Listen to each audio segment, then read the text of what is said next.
Bienvenue sur La Voix du Livre. Abonnez-vous, likez et commentez pour soutenir la chaîne. Vous pouvez aussi nous aider via le lien dans la description. Bonne écoute. Conte 15. Le plus beau dîner du monde. Un coup du commandeur, un coup de Jarnac. Vieux dicton. Xanthus, le maître d'Ésope, déclara, sur la suggestion du fabuliste, que s'il avait parié qu'il boirait la mer, il n'avait point parié de boire les fleuves qui entrent dedans, pour me servir de l'aimable français de nos traducteurs universitaires. Certes, une telle échappatoire était fort avisée, mais, l'esprit de progrès aidant, ne saurions-nous en trouver aujourd'hui d'équivalentes, de toutes aussi ingénieuses, par exemple? Retirer au préalable les poissons, qui ne sont point compris dans la gageure, filtrer, défalcation faite de ces derniers, la chose ira de soi.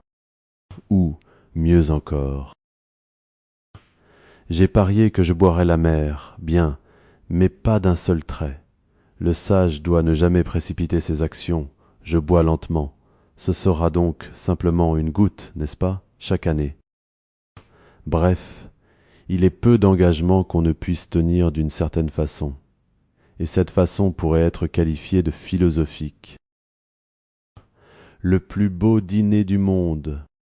Telles furent les expressions dont se servit formellement M. May Percenoix, l'ange de l'amphithéose, pour définir d'une façon positive le repas qu'il se proposait d'offrir aux notabilités de la petite ville de Est-Ick, où son étude florissait depuis 30 ans et plus.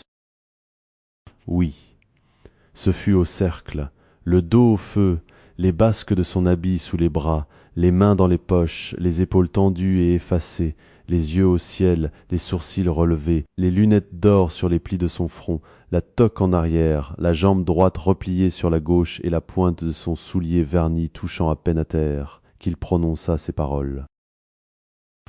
Elles furent soigneusement notées en la mémoire de son vieux rival, Meilleux Lacastelier, l'ange du paraphernal, lequel, assis en face de Meilleux Percenoix, le considérait d'un œil venimeux, à l'abri d'un vaste abat-jour vert.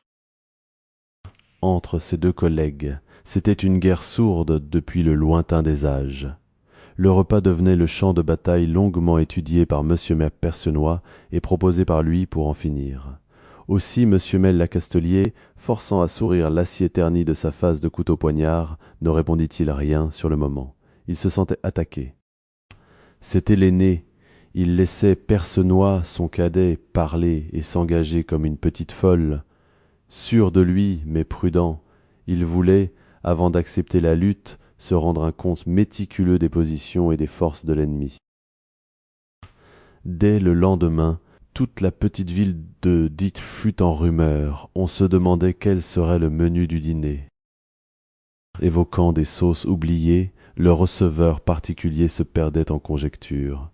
Le sous-préfet calculait et prophétisait des suprêmes de phénix servis sur leurs cendres. Des phénicoptères inconnus voltaient dans ses rêves.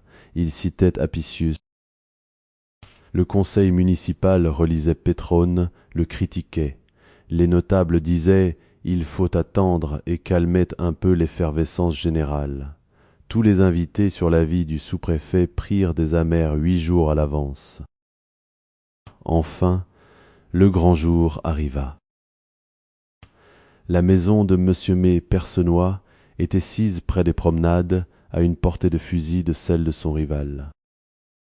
Dès 4 heures du soir, une haie s'était formée devant la porte sur 2 rangs pour voir venir les convives. Au coup de 6 heures, on les signala. L'on s'était rencontrés aux promenades, comme par hasard, et l'on arrivait ensemble.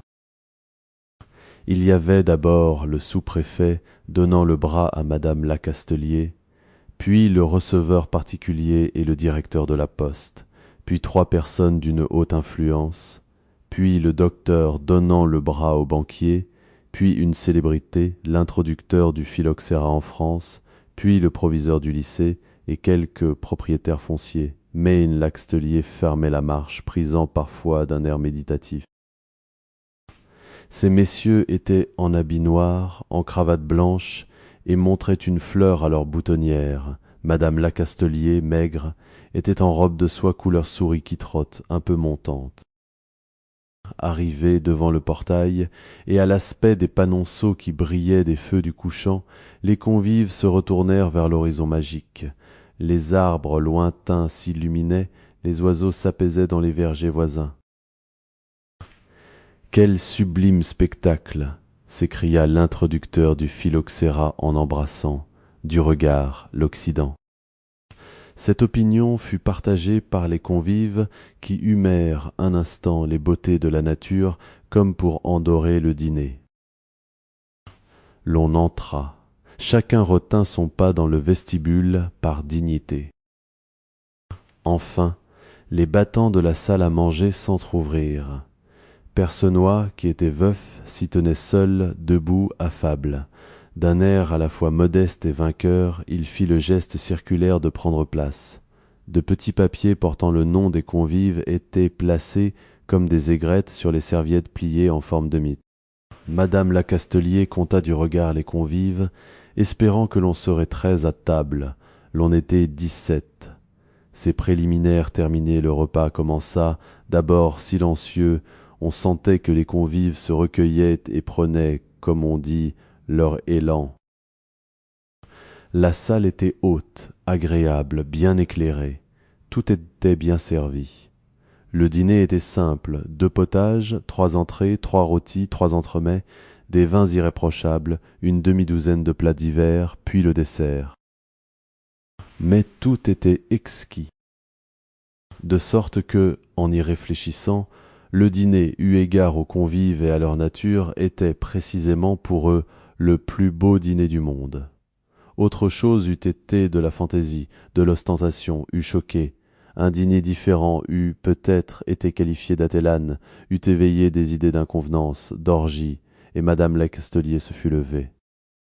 Le plus beau dîner du monde n'est-il pas celui qui est à la pleine satisfaction du goût de ses convives? Percenoix triomphait. Chacun le félicitait avec chaleur.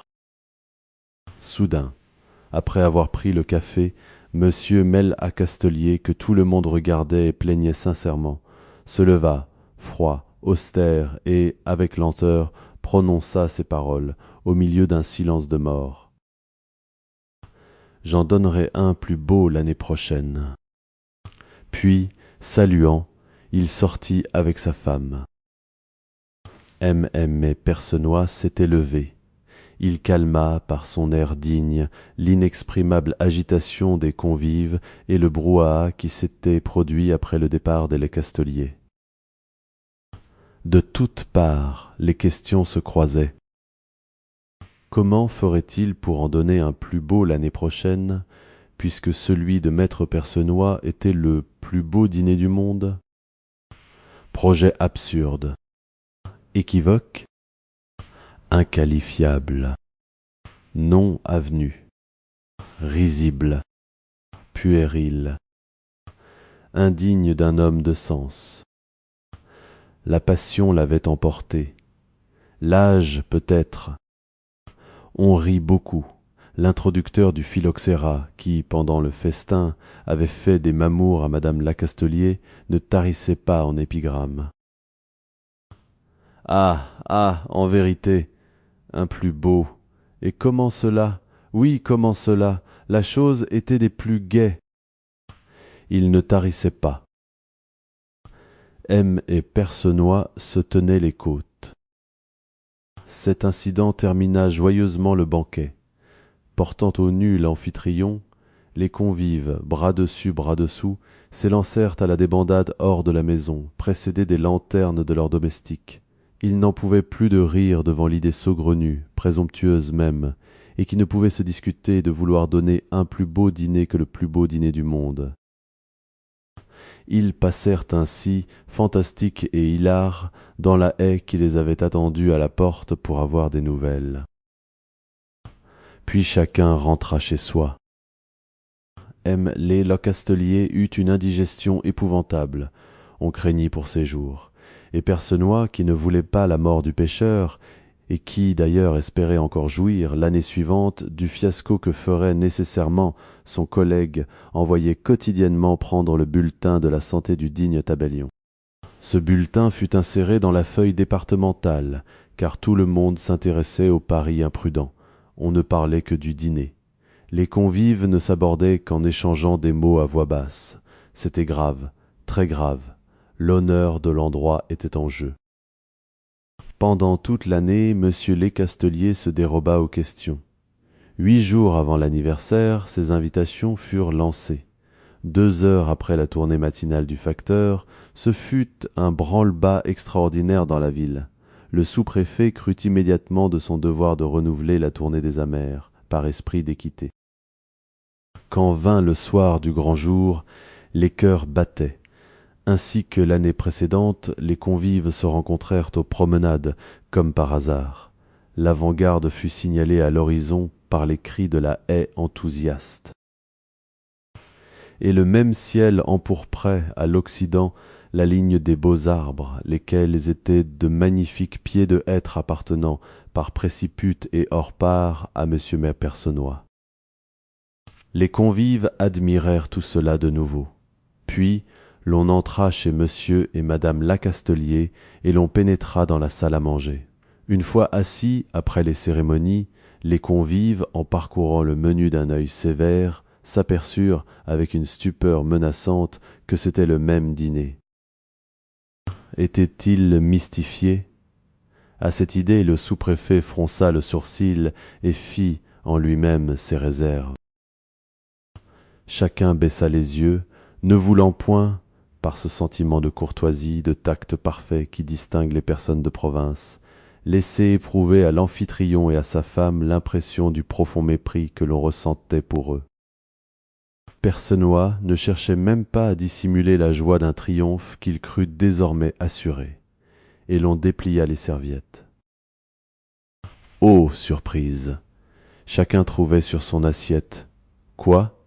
Ce qu'on appelle un jeton de présence, une pièce de 20 francs. Instantanément, comme si une bonne fée eût donné un coup de baguette, il y eut une sorte de « Passez, muscade !» général, et tous les jaunets disparurent dans l'enchantement d'une rapidité inconnue. Seul l'introducteur du phylloxéra, préoccupé d'un madrigal, n'aperçut le Napoléon de son assiette qu'un bon moment après les autres. Il y eut là un retard. Aussi, d'un air gauche, embarrassé, et avec un sourire d'enfant, murmura-t-il du côté de sa voisine quelques vagues paroles qui sonnèrent comme une petite sérénade. Suis-je étourdi? Quelle inadvertance! J'ai failli laisser tomber maudite poche. Cependant, c'est celle qui a introduit en France. On perd souvent, faute de précaution. L'on met son argent dans un gousset, par mégarde, puis au moindre faux mouvement, en déployant sa serviette par exemple, vlan, crac, bing, bonsoir. Madame Lacastelier sourit, en fine mouche. Distraction des grands esprits, dit-elle. Ne sont-ce pas les beaux yeux qui les causent, répondit galamment le célèbre savant, en remettant dans sa poche de montre, avec une négligence enjouée, la belle pièce d'or qu'il avait failli perdre. Les femmes comprennent tout ce qui est délicatesse, et tenant compte de l'intention qu'avait eue l'introducteur du phylloxéra, madame Lacastelier lui fit la gracieuseté de rougir 2 ou 3 fois pendant le dîner, alors que le savant, se penchant vers elle, lui parlait à voix basse. « Paix, monsieur Rédoupté !» murmurait-elle. Percenoix, en vraie tête de linotte, ne s'était aperçu de rien et n'avait rien eu. Il jasait en ce moment-là comme une pie borgne et s'écoutait lui-même les yeux au plafond. Le dîner fut brillant, très brillant. La politique des cabinets de l'Europe y fut analysée. Le sous-préfet dut même regarder silencieusement plusieurs fois les 3 personnes d'une haute influence et celles-ci, pour lesquelles la diplomatie n'avait dès longtemps plus d'arcanes, détournèrent les chiens par une volée de calembours qui firent l'effet de pétards. Et la joie des convives fut à son comble quand on servit le nougat, qui représentait, comme l'année précédente, la petite ville de Dale elle-même. Vers les 9 heures de la soirée, chaque invité, en remuant discrètement le sucre dans sa tasse de café, se tourna vers son voisin. Tous les sourcils étaient haussés et les yeux avaient cette expression atone propre aux personnes qui, après un banquet, vont émettre une opinion. « C'est le même dîner » ? « Oui, le même. » Puis, après un soupir, un silence et une grimace méditative. « Le même, absolument. » Cependant, n'y avait-il pas quelque chose ? Oui, oui, il y avait quelque chose. Enfin, là, il est plus beau. Oui, c'est curieux. C'est le même et, cependant, il est plus beau. Ah, voilà qui est particulier. Mais en quoi était-il plus beau ? Chacun se creusait inutilement la cervelle. On se croyait tout à coup le doigt sur le point précis qui légitimait cette impression indéfinissable de différence que chacun ressentait, et l'idée rebelle s'enfuyait comme une Galatée qui ne voudrait pas être vue. Puis on se sépara pour mûrir le problème plus librement. Et depuis lors, toute la petite ville de Die-Helt-Es est un temps proie à l'incertitude la plus lamentable. C'est comme une fatalité. Personne ne peut éclaircir le mystère qui pèse encore aujourd'hui sur le festin victorieux de monsieur Lacastelier. Même Percenoix, quelques jours après, étant plongé dans cette préoccupation, glissa dans son escalier et fit une chute dont il décéda. Lacastelier le pleura bien amèrement. Aujourd'hui, durant les longues soirées d'hiver, soit à la sous-préfecture, soit à la recette particulière, on parle, on devise, on se demande, on rêve, et le thème éternel est remis sur le tapis. On y renonce. On arrive bien à un cheveu près, comme à l'aide d'une 168e décimale. Puis l'X du rapport se recule indéfiniment entre ces deux affirmations à confondre l'esprit humain, mais qui constituent le symbole des préférences indiscutables de la conscience publique sous la voûte des cieux. Même, et, cependant, plus beau.